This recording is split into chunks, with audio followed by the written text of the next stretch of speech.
The year was 1884, and the world had worn Nathaniel Shaw down to a nub of a boy. At 14, he was made of little more than bone, gristle, and a silence so deep it seemed to have weight. He was an orphan, a stray scrap of humanity left behind by a cholera-swept wagon train 2 years prior, and the small, hard-scrabble settlement of Providence had taken him in with the same enthusiasm a dog accepts fleas.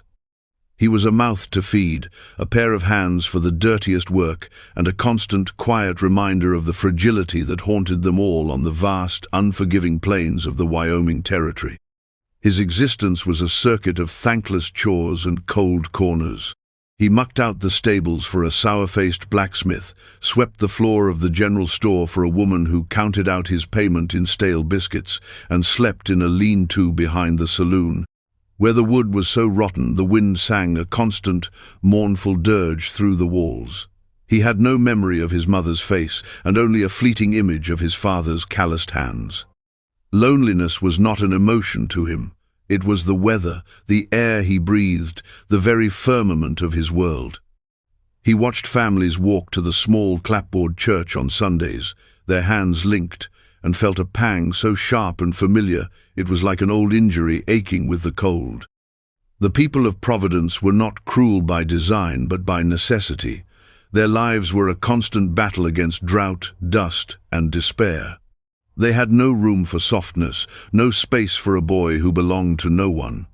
They saw his downcast eyes and his hunched shoulders and judged him as weak, another soul likely to be swallowed by the immense, indifferent land. They did not see the resilience coiled in his slight frame, the grit that allowed him to endure the casual unkindness and the gnawing emptiness without breaking. Nathaniel had learned that survival was not about being strong, but about being unnoticeable, about making himself so small the world might forget to crush him. That autumn, the sky was a vast, bleached blue, and the talk in Providence was of the buffalo. The great southern herd was moving, a dark, thundering river of life that was a promise of meat for the winter and hides for trade. A party of men from the settlement rode out to hunt, their departure a cloud of dust and boisterous confidence. Nathaniel was left behind, as always, tasked with fetching water and turning over the soil in a garden that was already surrendering to the coming frost.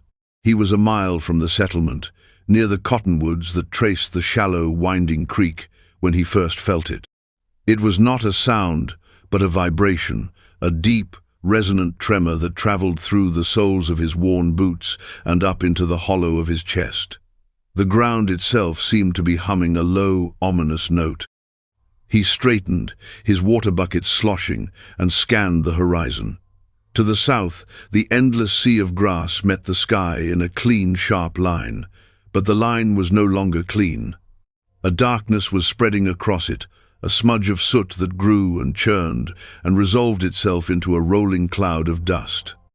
And then the sound came, a low rumble that grew into a deafening roar, the sound of 1,000 thunderstorms breaking at once. The buffalo. Not a hunting party's quarry, but the whole magnificent, terrifying herd, stampeding directly toward the creek, directly toward him. Fear, cold and absolute, seized him. He dropped the buckets and ran, his heart hammering against his ribs. He was not running toward the settlement, but along the creek, seeking the shelter of a shallow ravine he knew. As he scrambled over the rise, he saw Thema, small party of Cheyenne, caught as unaware as he was. They had been watering their horses. Now they were scattering, warriors leaping onto their ponies and racing away from the path of the living avalanche. But one did not move. An old man, his face a beautiful map of wrinkles and wisdom, his hair as white as winter snow. He had stumbled, his leg twisted beneath him, and he lay on the ground, his expression one of serene, fatalistic calm, as he watched death thunder toward him. The world narrowed for Nathaniel. The roar of the hooves, the shouts of the fleeing warriors, the frantic beating of his own heart, all faded into a dull hum.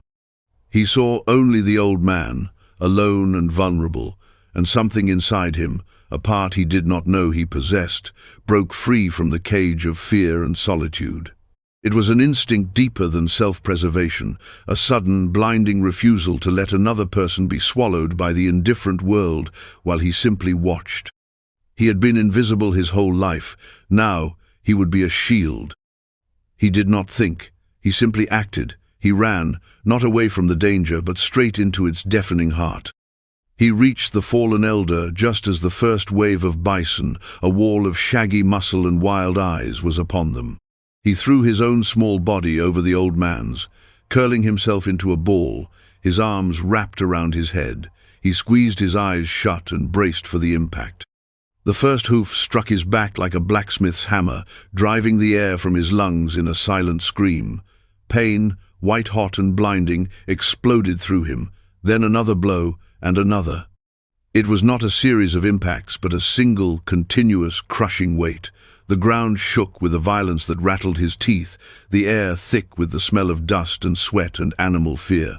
He felt a rib crack, a sharp, searing agony that lanced through his side. The world was noise and pressure, and a pain so immense it transcended feeling and became its own universe. He clung to consciousness by a thread, his only thought a mantra of grit. Hold on, hold on, hold on. Then, a final, devastating blow to his head sent him spiraling into a silent, starless black. The river of buffalo thundered over him, and the world went away.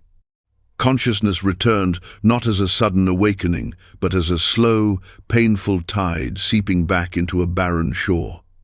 It came first as a dull, throbbing ache that seemed to fill his entire being, a universe of pain with him at its epicenter. Then came sounds, muffled and strange, a soft rustling, the crackle of a fire, and a low, rhythmic chanting in a language that felt like the earth itself given voice. He tried to open his eyes, but his lids were heavy, swollen things that refused to obey. He was lying on something soft, a bed of furs that smelled of smoke and sage. The air was warm, a stark contrast to the biting wind of his lean-to. A gentle hand touched his forehead, cool and dry.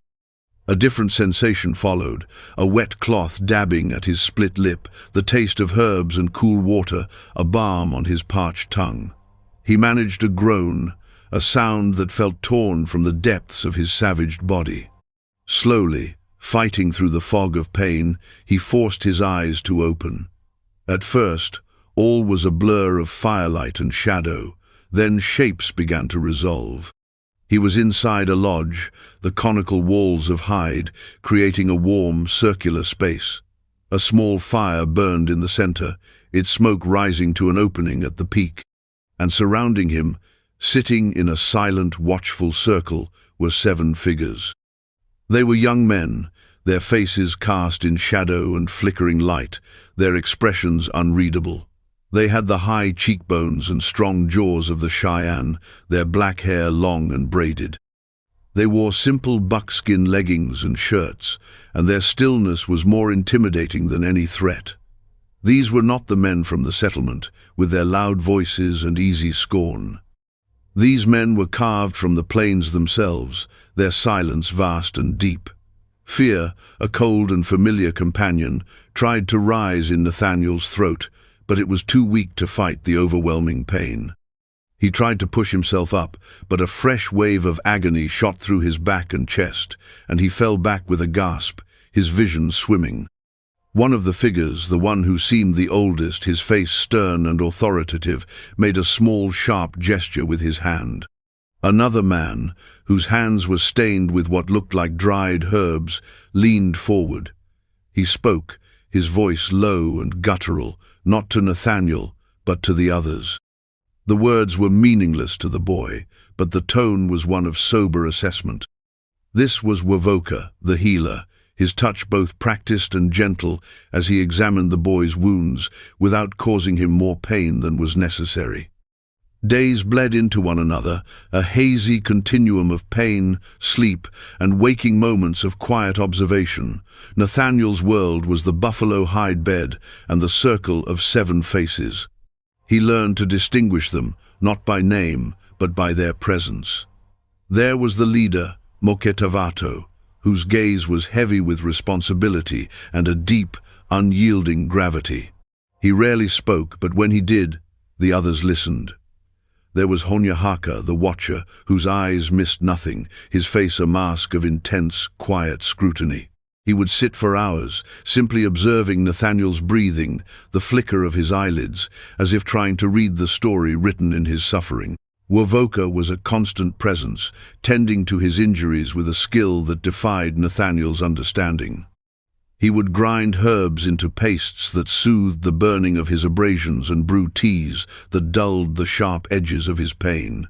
He never smiled, but his hands were kind. Then there were the others. Akisto, broad-shouldered and powerful, a man who seemed to carry the strength of the bulls that had nearly killed the boy. Hotoa, leaner and more restless, who often paced the confines of the lodge like a caged wolf. Tavihon, whose face was open and less guarded than the others, his curiosity a palpable thing. And finally, Kohana, the youngest, who could not have been much older than Nathaniel himself. It was Kohana who first broke the wall of silent duty. One afternoon, when the pain was a low, manageable thrum, Kohana approached his bedside alone. He held out a small object in his palm. It was a piece of smoothed cottonwood, carved into the shape of a hawk, its wings outstretched. He placed it gently in Nathaniel's hand, his fingers briefly brushing the boy's. He said a single word, "Queso," his voice soft. He pointed to the carving, then to the sky visible through the smoke hole. Nathaniel understood. Hawk. It was the first bridge across the chasm of silence. He curled his fingers around the gift, the smooth wood, a small point of warmth in his vast sea of pain, and gave a weak, almost imperceptible nod of thanks. A flicker of something, not quite a smile, crossed Kohana's face before he retreated to his place. The 7 men were grandsons. He pieced this together from their interactions with the elder, Vokin, who now lay on his own bed of furs across the lodge. The old man was recovering, his leg bound in a splint, but his eyes were clear and sharp. He would watch Nathaniel for long periods, a complex mixture of gratitude, pity, and profound curiosity in his gaze. It was for him, Nathaniel now understood, that he had run into the path of the stampede, and it was his grandsons who now stood a silent, imposing vigil. Their care was methodical, born of a duty he could not yet comprehend. They brought him broth, spooning it carefully past his cracked lips. They kept the fire stoked, ensuring the warmth never left the lodge. They changed the poultices on his back and chest, where the bruises had blossomed into a horrific tapestry of black, blue, and purple. They did all this with a stoic detachment that was both comforting and unnerving. He was a charge, a responsibility, but he was not one of them. He was the white boy, the outsider, a puzzle they were tasked with keeping alive. The prejudice he had expected, the raw hatred spoken of in Providence, was absent. In its place was this solemn, watchful gravity, a weight of expectation he could feel but not name. Weeks passed. The raw, screaming pain in Nathaniel's body subsided into a deep, persistent ache. He could sit up now, propped against a backrest of willow and hide that Wovoka had fashioned for him. He spent his days watching the life of the camp through the open flap of the lodge. He saw women tanning hides, their hands moving with practiced grace. He saw children playing games with stones and sticks, their laughter a sound both alien and beautiful. He saw warriors returning from a hunt, their bearing proud and assured. It was a world complete and whole unto itself, a world that had no place for him, and yet here he was, at its very heart. He learned their names as he heard the elder, Vokin, speak them. He matched the names to the faces: Moketavato, the solemn leader; Honyahaka, the keen-eyed observer; Wovoka, the quiet healer; Akiseto, the strong bull; Hotoa, the restless hunter; Tavihon, the sun-shield; and Kohana, the swift, young one who had shown him the first glimmer of kindness. They were 7 parts of a single whole, bound to each other and to their grandfather by a loyalty as strong and unyielding as the land itself. The turning point came on a day when the autumn air had turned sharp with the promise of winter. Vulcan was strong enough to sit up and speak at length. He called his grandsons to him, and they gathered around his bed, their attention absolute. He gestured for Nathaniel to be brought closer. Akiseto and Tavehon lifted him, furs and all, with surprising gentleness, and placed him so he was part of the circle. The old man began to speak, his voice weak but clear, resonant with the authority of a lifetime. He spoke in the Cheyenne tongue, but his eyes were fixed on Nathaniel. He used his hands, painting pictures in the air as he spoke of the hunt, the rumbling earth, the terror of the stampede.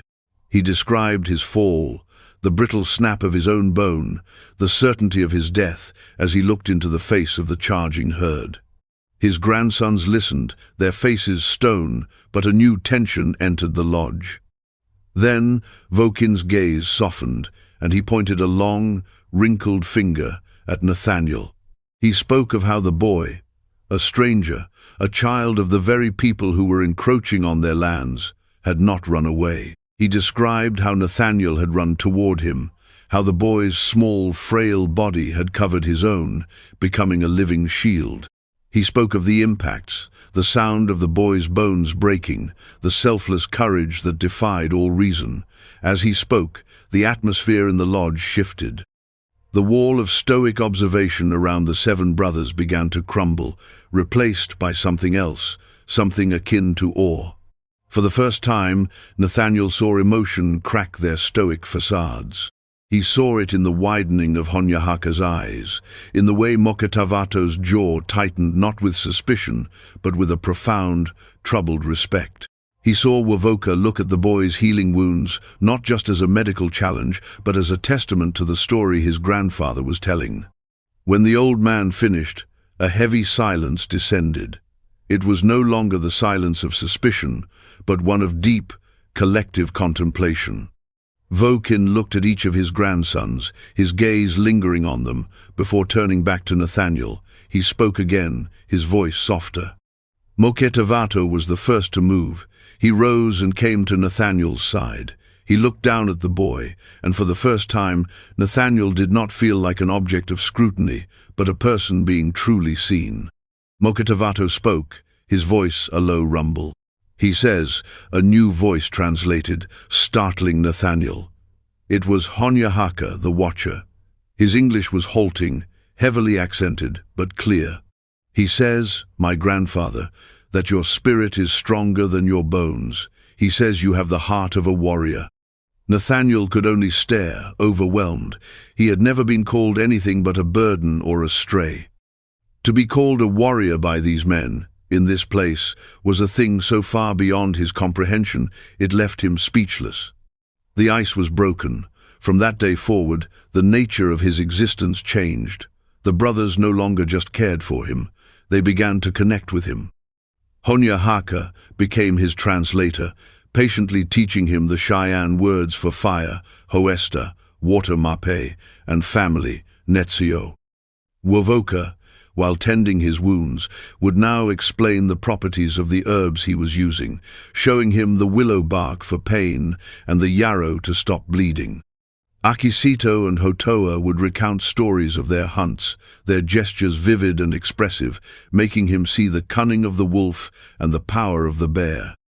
Tavehon, with his more open nature, would sit and simply talk, asking about the world of the white man with a genuine, non-judgmental curiosity. And Kohana continued to be his quiet friend, bringing him small gifts, a hawk feather, a polished river stone, a strip of sweet, dried berry jerky. Nathaniel, in turn, began to emerge from his own shell of silence. At first, his voice was rusty from disuse. He told them his name. He spoke of his own past, not as a plea for pity, but as a simple statement of fact. He had no parents, he had no family, he had no home. He spoke of the loneliness of Providence, the coldness of the people, the feeling of being invisible. As he spoke, he saw not pity in their eyes, but understanding. They, who were defined by their kinship, their intricate web of relations and responsibilities, seemed to understand the profound poverty of a life without it. His body healed, the broken ribs knitted together, leaving a permanent ache that flared with the cold. The deep bruises faded to yellowing shadows and then disappeared. He learned to walk again, his first halting steps supported by the strong arms of Moketavato and Akizeto.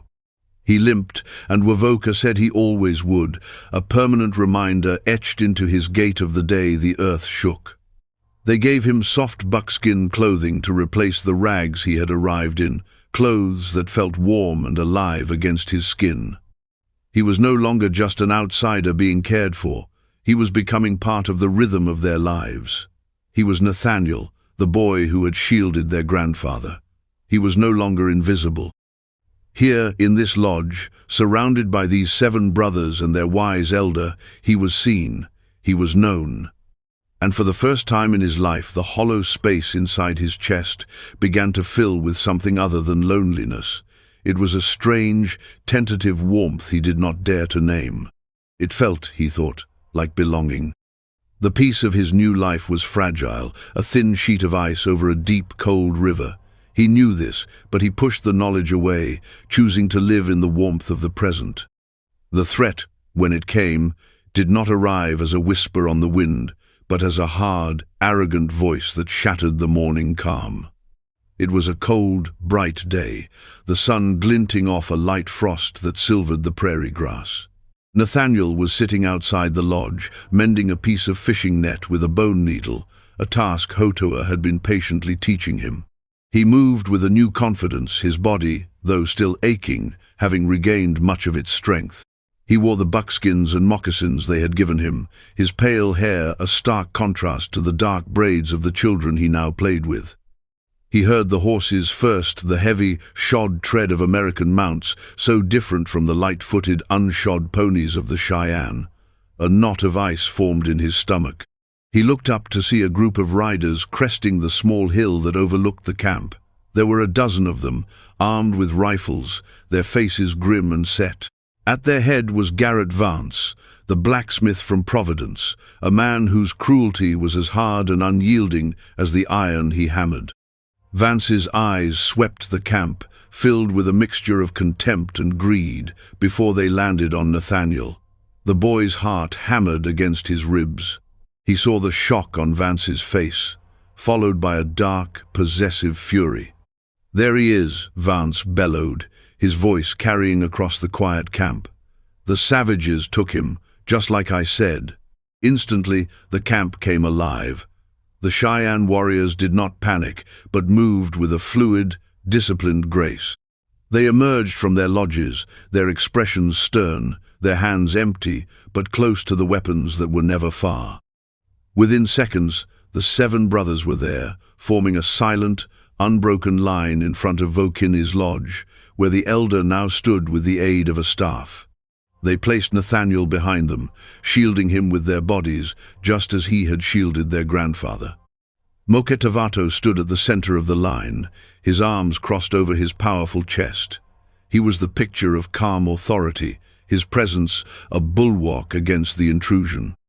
"We ain't here for a fight," Vance shouted, though his men held their rifles at the ready. "We're here for the boy. Hand him over, and we'll be on our way." Honyahaka stepped forward slightly, his role as translator clear. He spoke to Moketavato in Cheyenne, his voice low and rapid, then turned back to Vance. "He is not a prisoner," Honyahaka said, his English measured and cold. "He is a guest. He is healing." "Healing?" Vance laughed, a harsh, ugly sound. "Looks to me like he's gone native. Look at him, dressed in heathen rags. They've twisted his mind."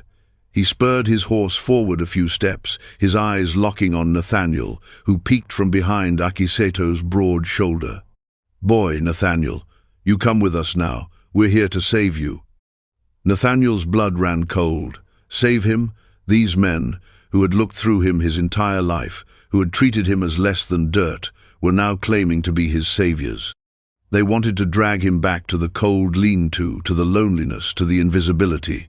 They wanted to rip him away from the only place he had ever felt warmth, the only people who had ever shown him true kindness.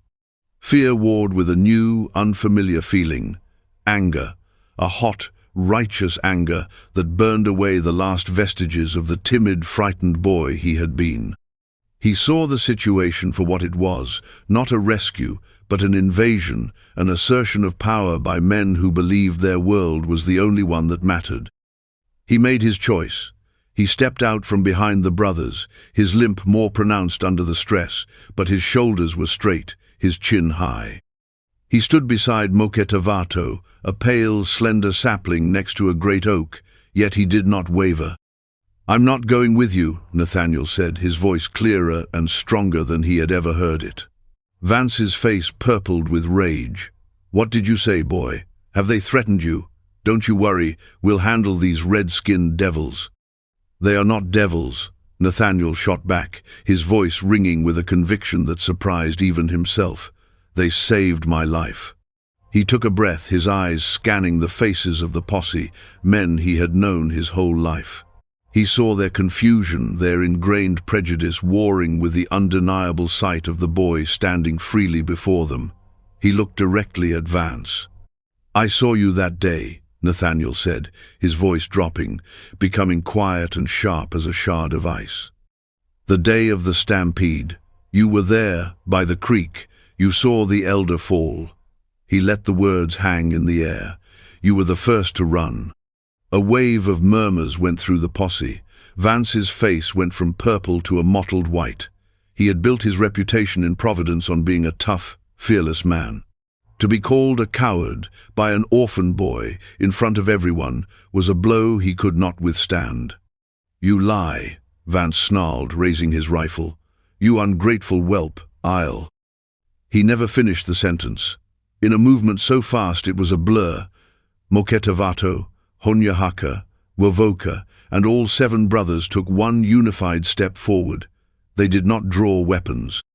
They did not shout, they simply moved as one, a wall of silent, implacable intent. Their message was terrifyingly clear: "You will not touch him." The men behind Vance shifted uneasily on their horses.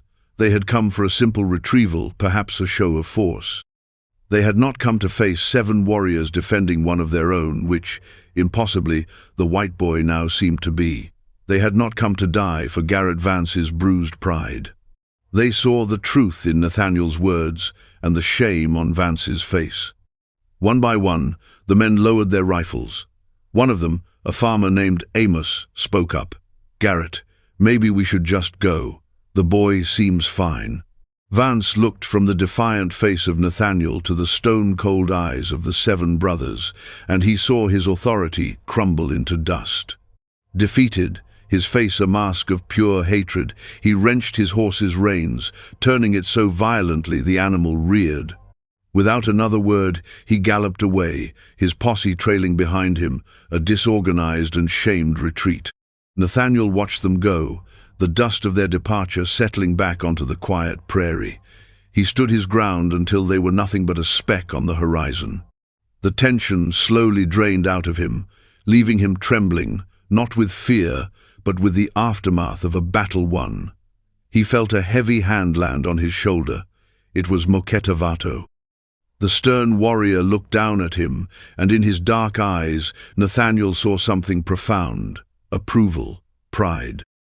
The camp slowly returned to its morning rhythm, but something fundamental had changed. The confrontation had solidified what had been quietly growing for months. Nathaniel had not just been saved by the Cheyenne. He had chosen them. He had defended them. He had stood with them as family. That evening, as the stars began to glitter in the vast, ink-black sky, Vokin called for him again. The 7 grandsons were there, the firelight casting long, dancing shadows on the walls of the lodge. The air was thick with ceremony. The old man looked at Nathaniel, his eyes filled with a deep, ancient wisdom. He spoke, and Honyahaka translated, his voice soft and reverent. "My grandfather says that an act of courage creates a debt. Your act saved his body. Our care for you has paid that debt. But today," Honyahaka's voice wavered with a hint of emotion, "today you did something more. You defended our honor. You spoke truth against a lie. You stood with us as one of our own. This creates not a debt, but a bond, a bond of the spirit. Vokin nodded slowly. He held up his hand, and one by one his grandsons stepped forward. Moketavato came first. He stood before Nathaniel and placed a hand on the boy's right shoulder. "I am Moketavato," he said, his own voice speaking the English words, slow and deliberate. "You are my brother now. I will be your shield." Then came Honyahaka. He placed his hand on Nathaniel's left shoulder. "I am Honyahaka. You are my brother. I will be your eyes." Wovoka followed, his hand gentle on Nathaniel's arm. "I am Wovoka. You are my brother. I will be your healer." One by one, they came forward, each placing a hand on him, a chain of connection, a living embrace of bone and muscle. "I am Akisito. You are my brother. I will be your strength." "I am Hotoa. You are my brother. I will be your hunter." "I am Tavehon. You are my brother. I will be your shelter." Finally, young Kohana stepped up, his face glowing with earnest devotion. He placed his hand over Nathaniel's heart. "I am Kohana. You are my brother. I will be your friend." 7 hands rested upon him, 7 solemn vows spoken into the sacred quiet of the lodge. 7 brothers, his brothers. Nathaniel stood in their midst, tears streaming freely down his face for the first time since he had become an orphan. They were not tears of sorrow or pain, but of a joy so profound, so overwhelming, it felt as if his heart, long a small, cold stone, had finally burst into flame. The orphan boy who was trampled by 10 buffalo had awakened to a life of pain and uncertainty. But he had healed, and in healing had found something more precious than his own survival. He was no longer Nathaniel Shaw, the stray scrap of Providence. He was brother to 7 warriors. He was the grandson of a wise elder. He was part of a family, forged not by blood, but by courage, honor, and a love as vast and enduring as the land itself. He was home.